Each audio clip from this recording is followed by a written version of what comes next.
very important celebration of sending of our 5 new Maryknoll lay missioners.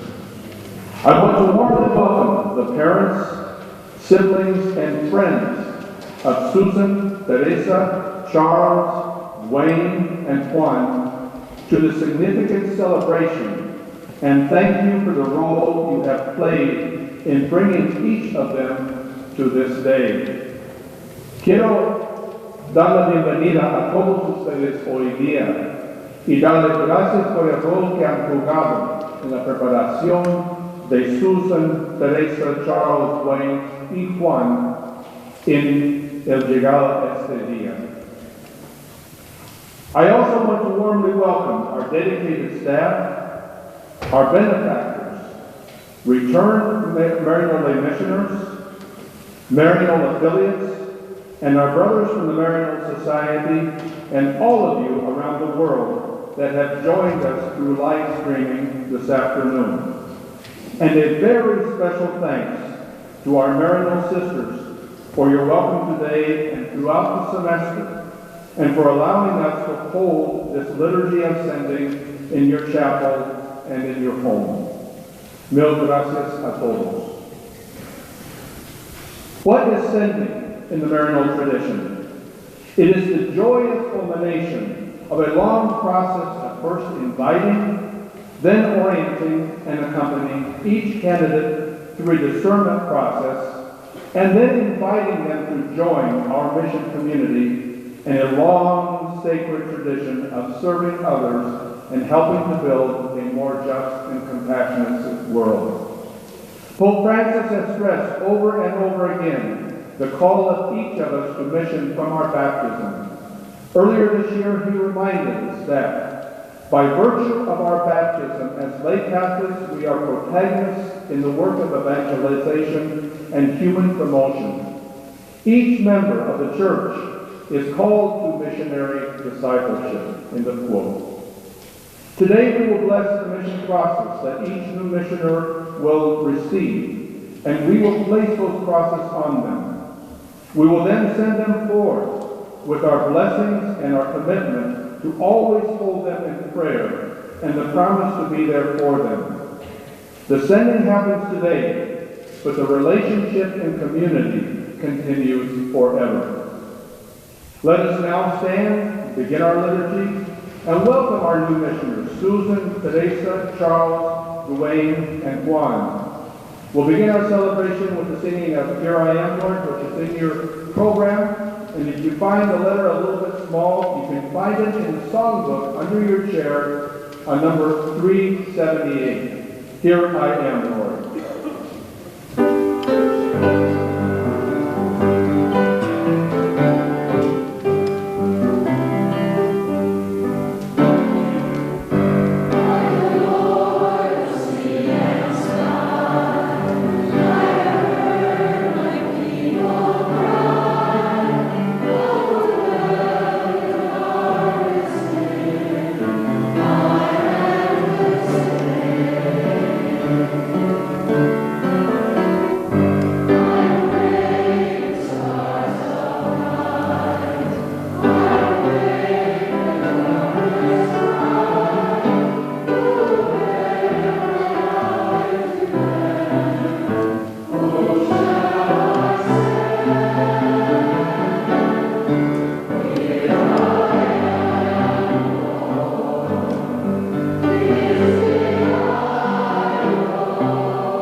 A reading from Paul's first letter to the Corinthians.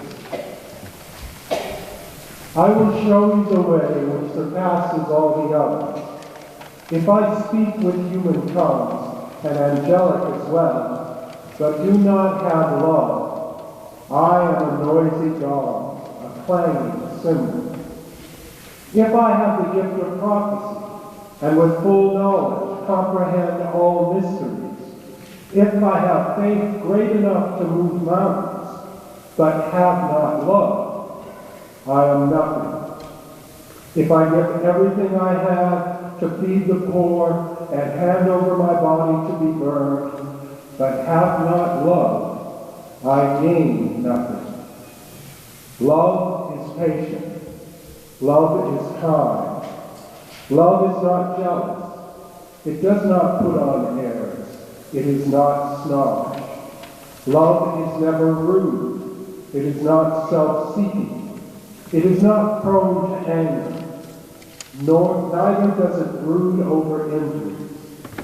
Love does not rejoice in what is wrong, but rejoices with the truth. There is no limit to love's forbearance, to its trust, its hope, its power to endure. Love never fails. Prophecies will cease. Tongues will be silent. Knowledge will pass away. Our knowledge is imperfect, and our prophecy is imperfect. When the perfect comes, the imperfect will pass away. When I was a child, I used to talk like a child, think like a child, reason like a child. When I became older, I put childish ways aside. Now we see indistinctly, as in a mirror. Then we shall see face to face. My knowledge is imperfect now. Then I shall know even as I am known. There are in the end three things that last: faith, hope, and love. And the greatest of these is love. The word of the Lord.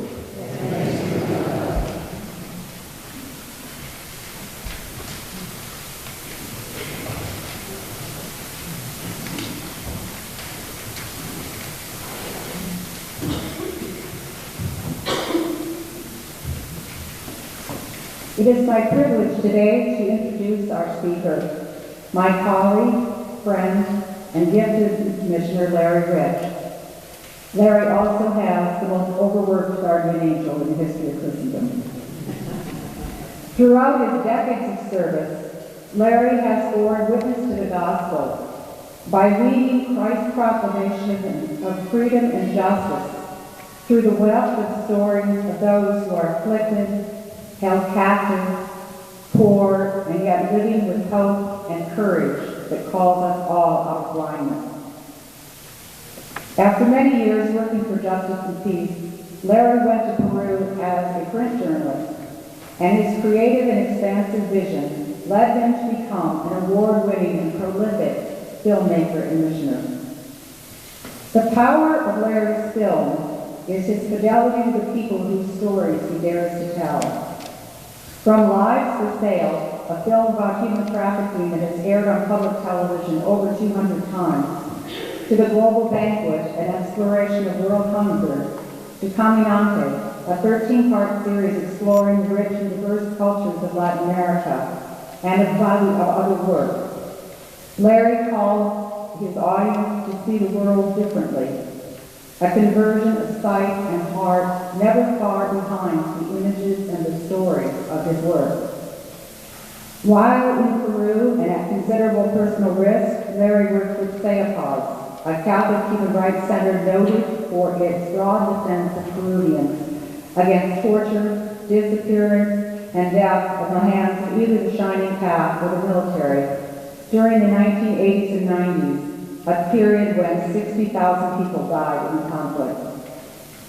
SEAPAZ not only mounted effective legal campaigns on behalf of victims, but also engaged in education, publishing, and media work about human rights, despite threats from both sides of the conflict. Integral to these efforts was the work of the video unit, which produced programs and distributed them through a national grassroots network. In 1990, the English version of the Save House production, When the Sun Goes Dark, was selected by Amnesty International to train staff on the situation in Peru and was screened by members of the U.S. Congress. Larry has received multiple film awards in the United States and in Latin America, including the Gabriel Award for an episode of Caminante on Our Lady of Guadalupe, the Cine Golden Eagle Award for Coming to Say Goodbye, Stories of AIDS in Africa, an Emmy nomination for the Field of Far series, and was recognized as one of 3 films in the 13th Annual Latin American Film and Video Festival, and an Academy Award nomination in the documentary category for the film School of the Assassins. Larry's expertise is internationally recognized, and he is frequently called upon as a consultant and presenter at global meetings of filmmakers. Larry embodies the call to teach, and perhaps more importantly, to learn from all nations. He's traveled with immense faith and a guardian angel, and lived into the last line of Matthew's Gospel, and look, I am with you always, yes, even to the ends of time. I present to you Larry Rich.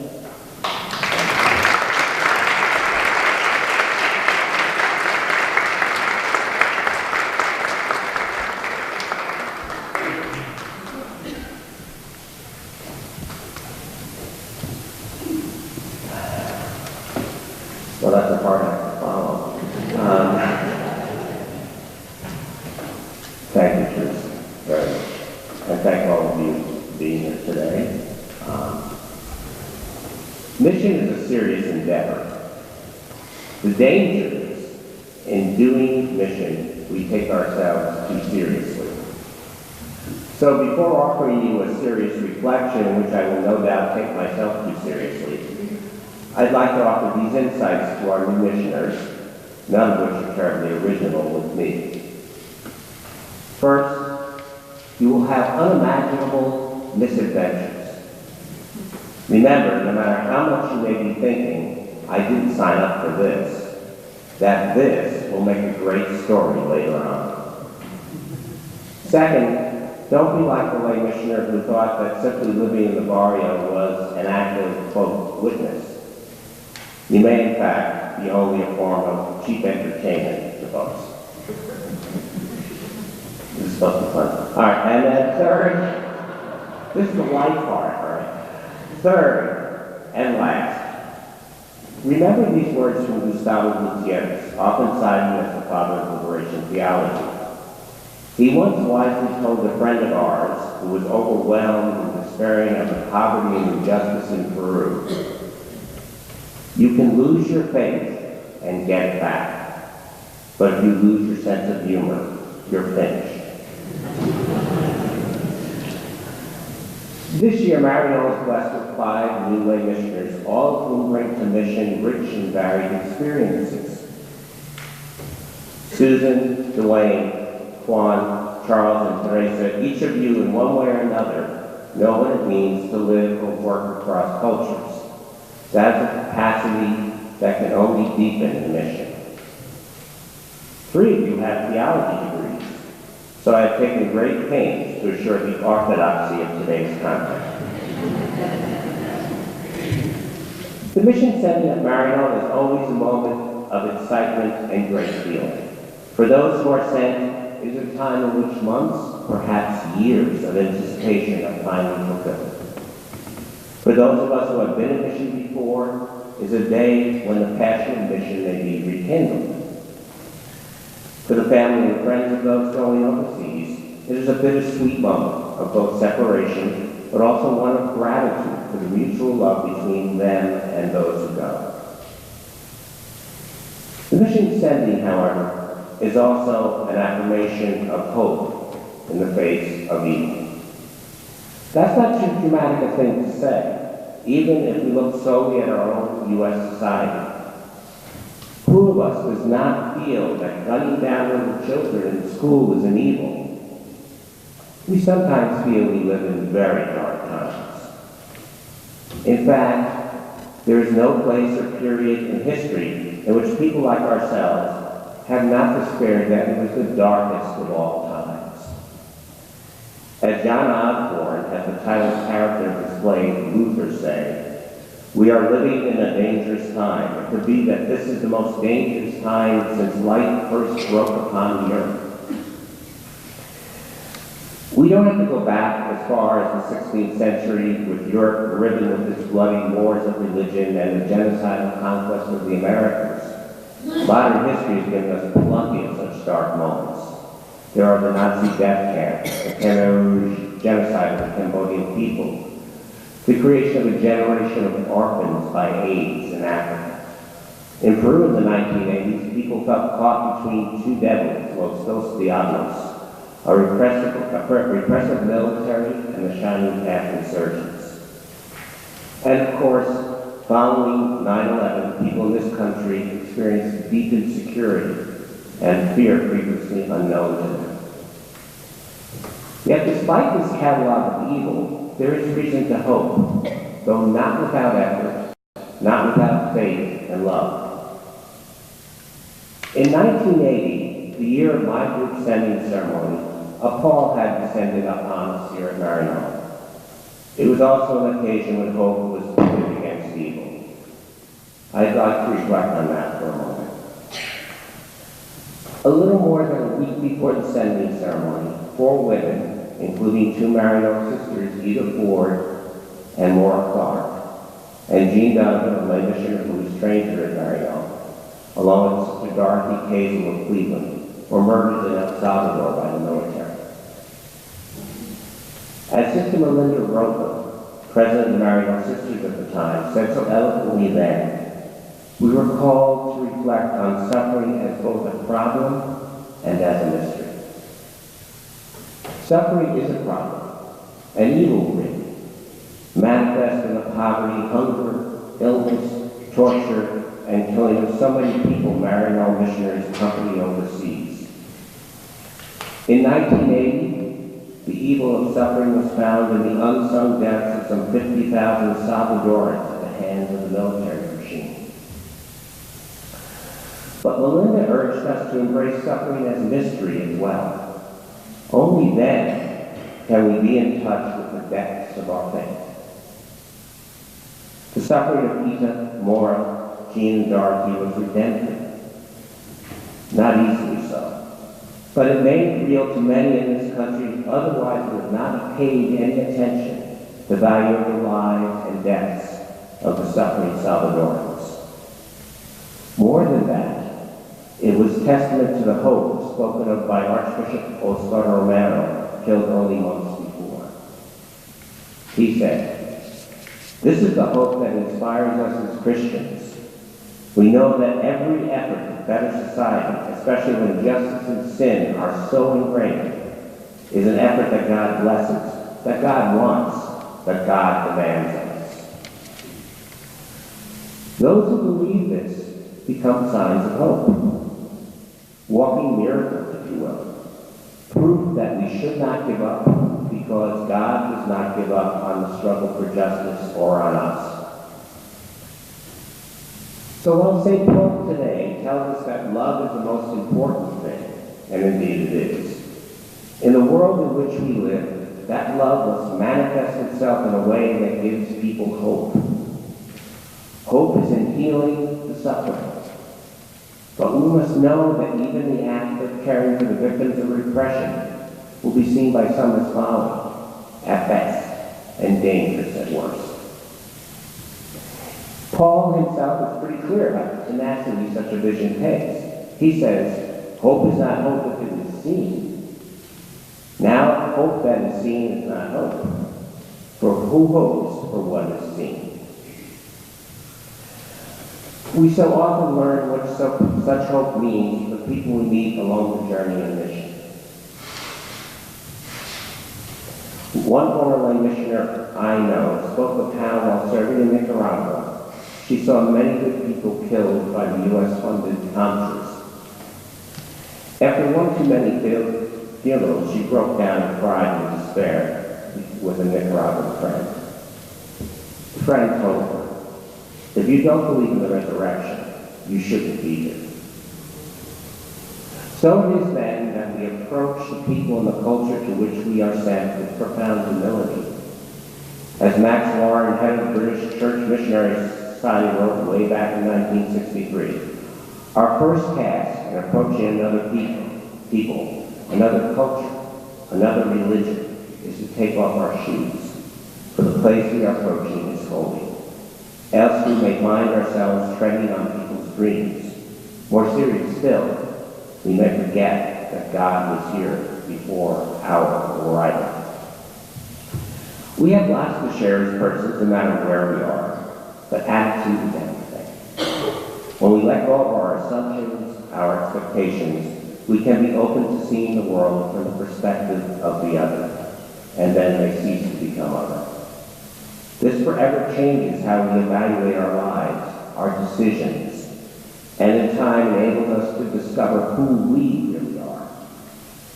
If we elect to see things through the eyes of the poor, we judge matters in terms of how they benefit or injure the poor, or how they reduce or create more suffering in the world. Blessed are the poor is not a nice sentiment. It is an historical bias based on love. We can choose to seek communion with Buddhists or Muslims or those from indigenous religions or non-believers with whom we may have thought we had little in common. Often we find our genuine unity with them is in the struggle to heal suffering, seek justice, and create peace where there is violence. It is these actions that wordlessly confirm our unity, which we hitherto imagined as perhaps non-existent. As Thomas Merton said, what we have to be is what we are. This is how we find hope and give hope in our time. We join those throughout the dark moments in modern history mentioned earlier in making hope real. Hope looks like these people. Hope is Luciano Metzinger, a French priest interned in the Nazi death camps and later a missionary bishop in Peru. When he was in his 80s, he was asked to reflect on his life as a priest and a missionary. He chose to speak about the inspiration given him by young people, Jews, Marxists, Christians, agnostics, who gave their lives so that others might live in the death camps.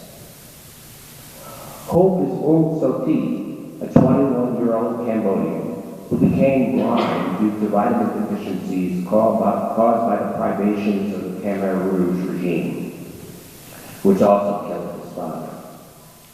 He went on to learn massage techniques along with other sightless young people as a way to support himself and his mother in the harsh post-Khmer Rouge years.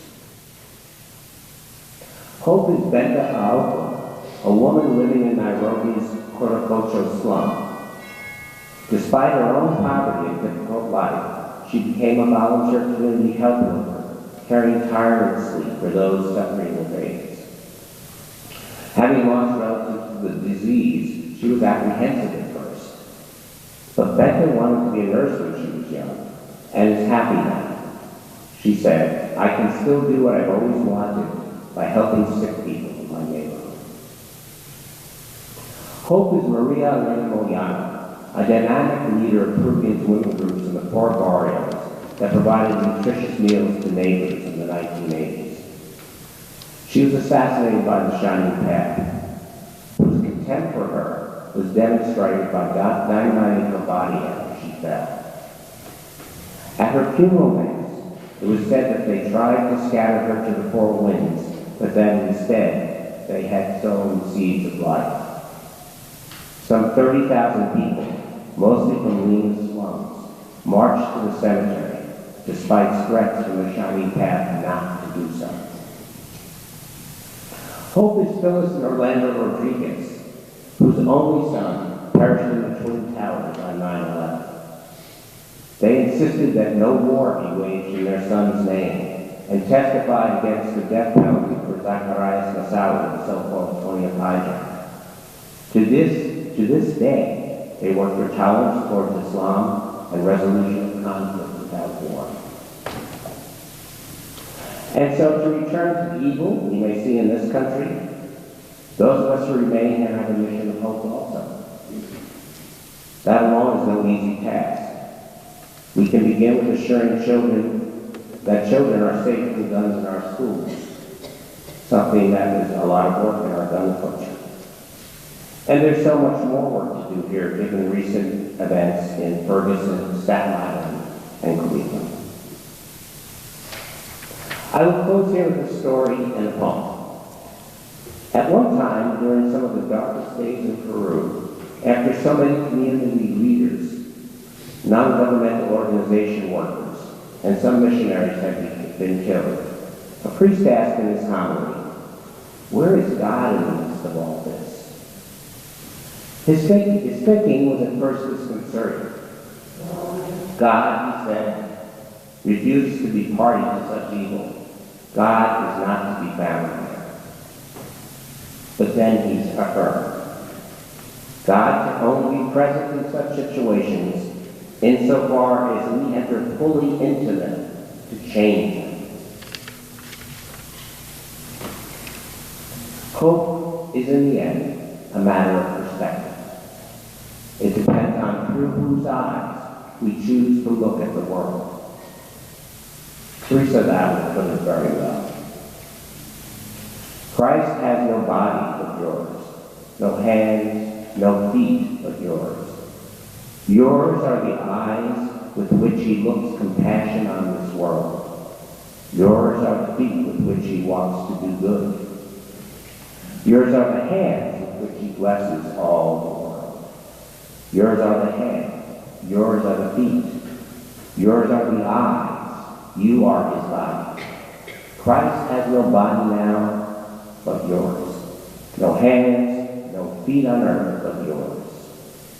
Yours are the eyes with which he looks compassion on this world. Christ has no body now on earth but yours.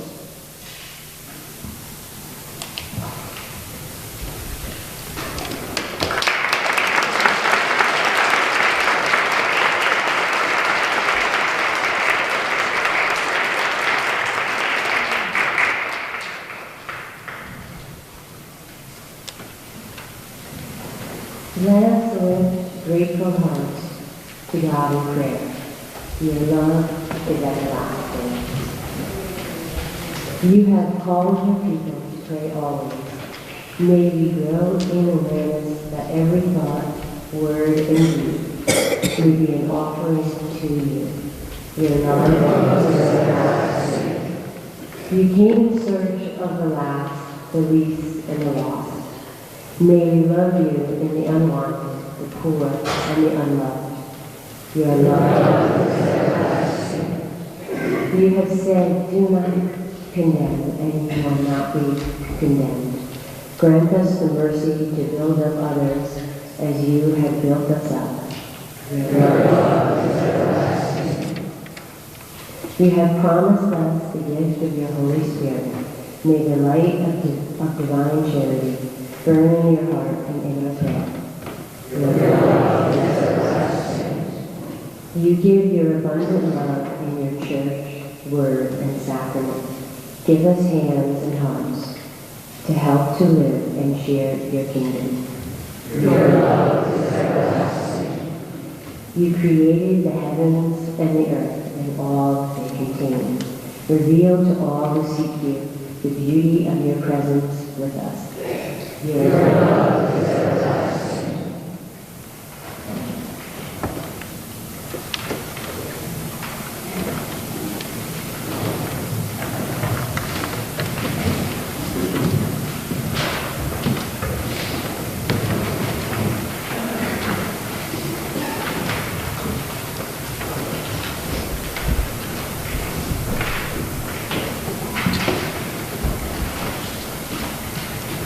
Mission sending ceremonies are joyful events that celebrate the culmination of an extensive process of discernment, orientation, and preparation for overseas mission to serve as Maryknoll lay missioners.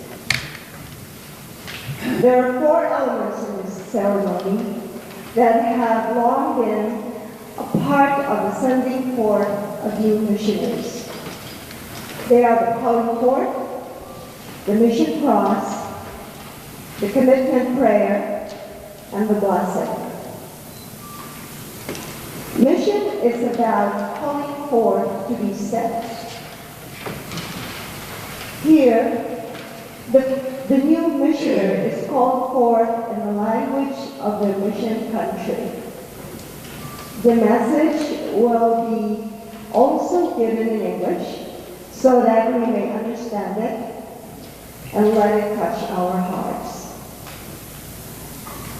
The missionary next receives a mission cross as a sign of faith in the loving God, who is the life force of all creation. This is the key element in the sending ceremony. The cross represents Christ's victory of life over death. It is the sign of Christ's love and our faith. The new missioners, having been called forth and received mission crosses, will together commit themselves to go forth and witness to the good news of the risen Christ in solidarity with the poor. This is the commitment prayer. As a community, we will then ask for God's blessing of the new missioners. This element represents the hope that this community will be in solidarity with these new missioners and that God will be with them as they go to mission in Kenya, Cambodia, El Salvador, and Tanzania. We will now continue our sending ceremony with blessing of the water and mission crosses.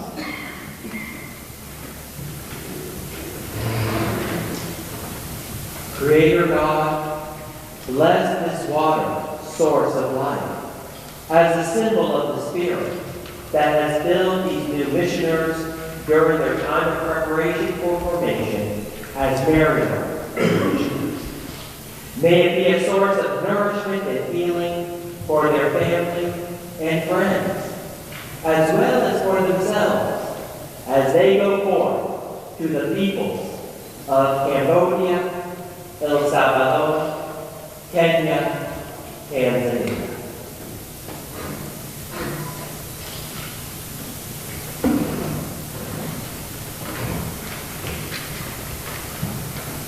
God of holiness, you will the cross of your Son to be the source of all blessings, the fount of all grace. Bless these crosses and grant that those who receive them will witness to the good news of the risen Christ as your faithful disciples. We ask this in the name of Jesus, the risen Lord. Amen.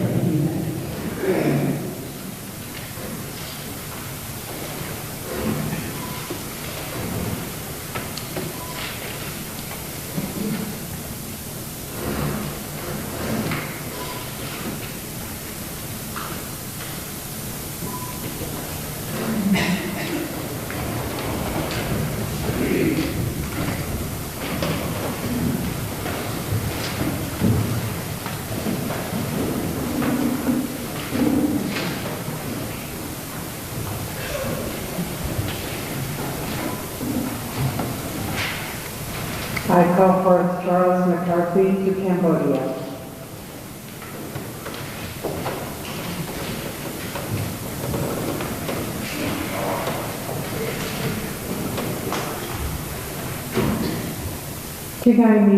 Tingai sabay maintain samrak prochichun na prote Kampuchea.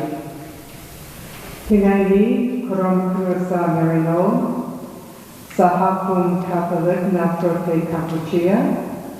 Nun prochichun Kampuchea.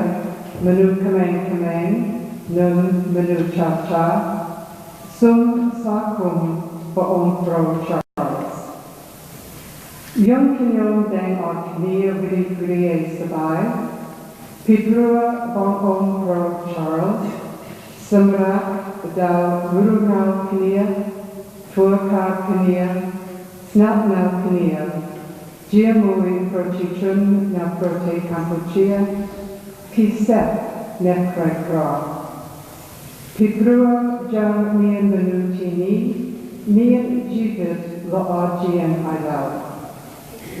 Dochene, Yum Kinyom Deng Aknia, Sum Ava Prayajuna Ja, Awi Po Baom Pro Charles, Giamui Kamang, Soka Piat La'a, Num Santa Piat Kanong Jet, Pale Tua Damnar Jibit Rahot. Today is a day of great joy for the people of Cambodia. Today, the Maryknoll family, the Cambodian church community, and the people of Cambodia, young and old, welcome Charles. We are delighted that you have come to live and work to be with the people of Cambodia, especially the poor and the needy, so that they may have a better life. We now ask our God to bless you with strength, good health, and a peaceful heart as you continue your life's journey. Welcome, Charles.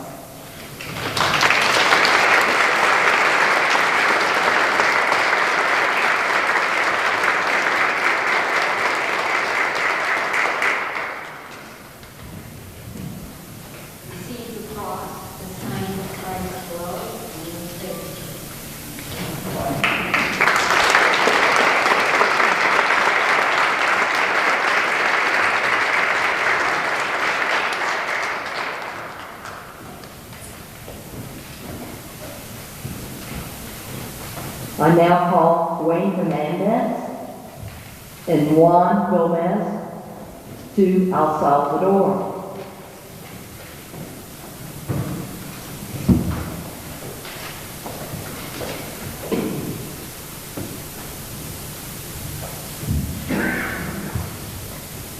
Bienvenidos, Wayne y Juan, a El Salvador, un país con volcanes y playas bellas. La gente de El Salvador tiene una fe muy fuerte y un deseo de paz y justicia. Espero que ustedes puedan caminar con esta comunidad compartiendo su fe, amor y hacer amistades de apoyo mutual. Welcome, Wayne and Juan, to El Salvador, a country of beautiful volcanoes and beaches. The people of El Salvador have a strong faith and desire for peace and justice. I hope you can walk with this community, sharing your faith, love, and form friendships of mutual support.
First I speak in Swahili. I call for Teresa de la Ruz to Kenya.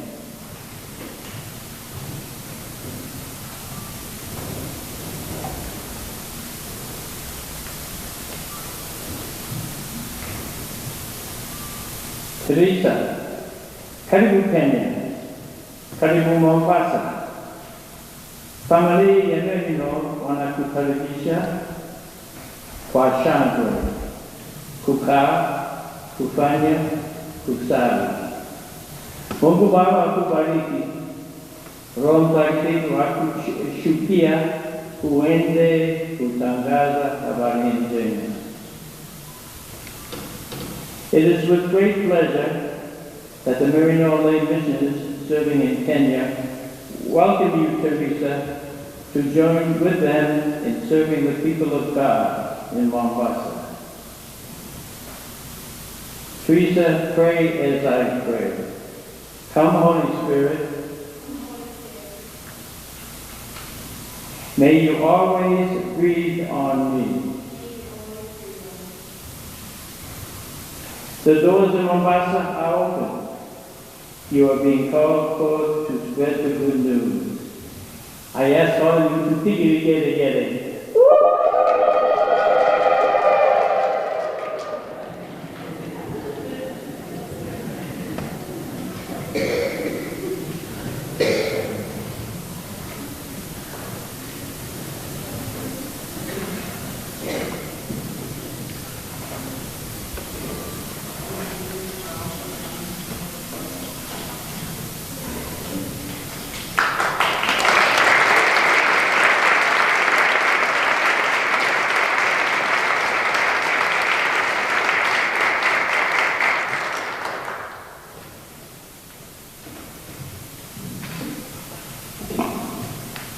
I call forth Susan Carpenter.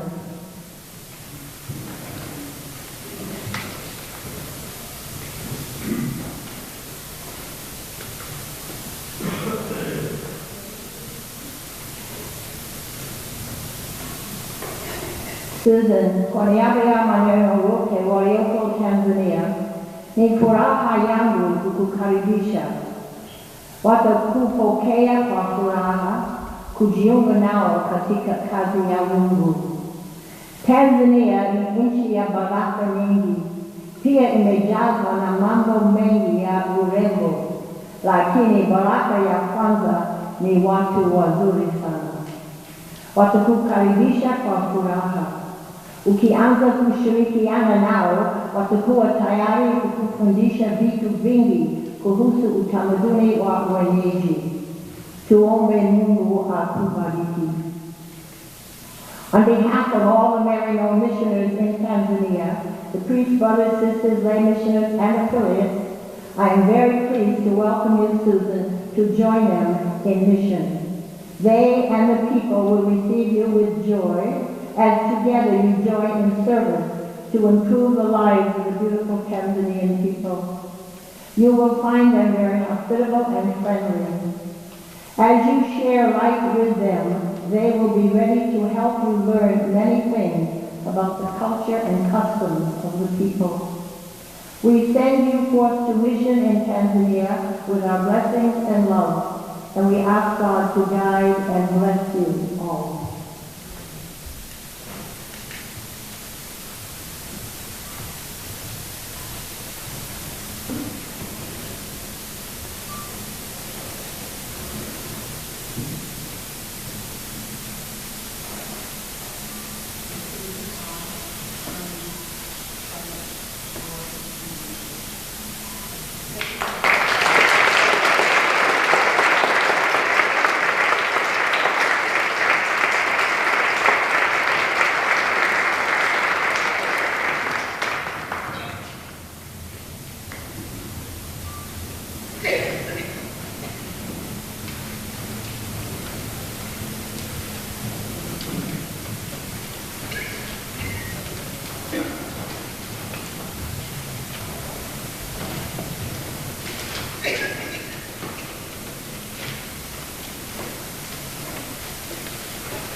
Respond in faith to the origin of your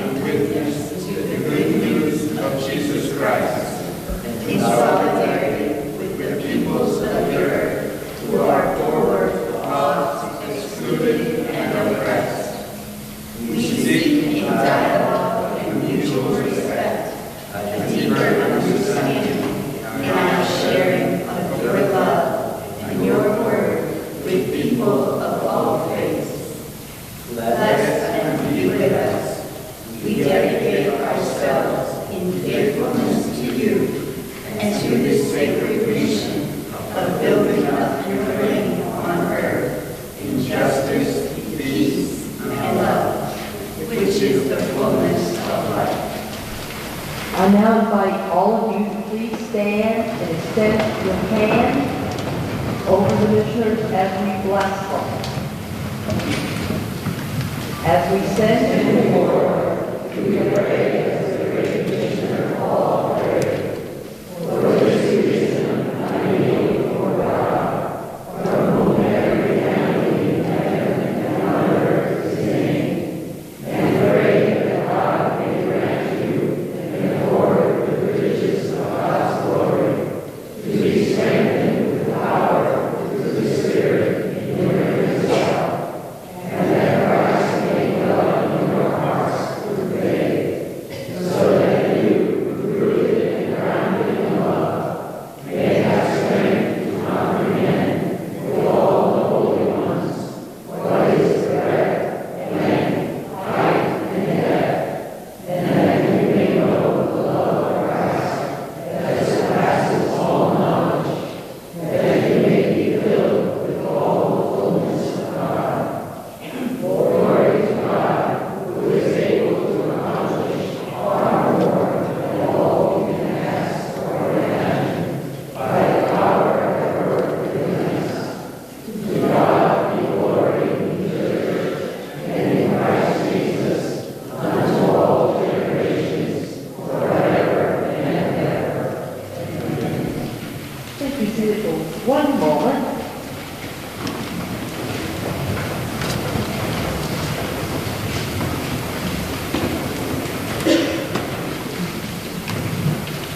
Obviously, with an event like this, there are a multitude of thank yous that need to be done. Obviously, we want to give thanks to the leadership team that came together today. Father Joe, Sister Becky, Sam, and Margot, and all the other sisters and lay people that have participated in the service, especially our former lay missioners that are here with us today. And to all the congregation for providing the beautiful singing and piano playing, and all those that were calling forth, all those who are taking pictures. It's been up, and Anastasia too. So Anastasia, who arranged this to be live streamed, so there are people throughout the world watching this event. Hello. And also we would like to thank especially the congregation for allowing us to use the beautiful chapel, and also their hospitality throughout this whole orientation process.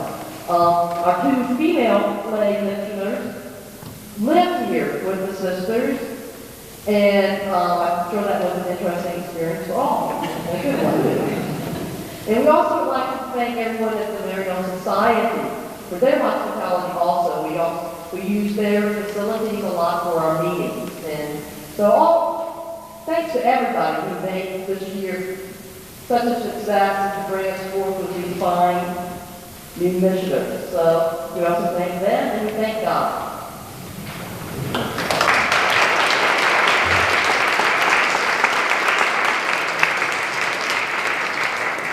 Now I ask everyone to please stand and sing our closing song. And if you can't read the small print in the booklets, on the books, song book is page 630. We are called.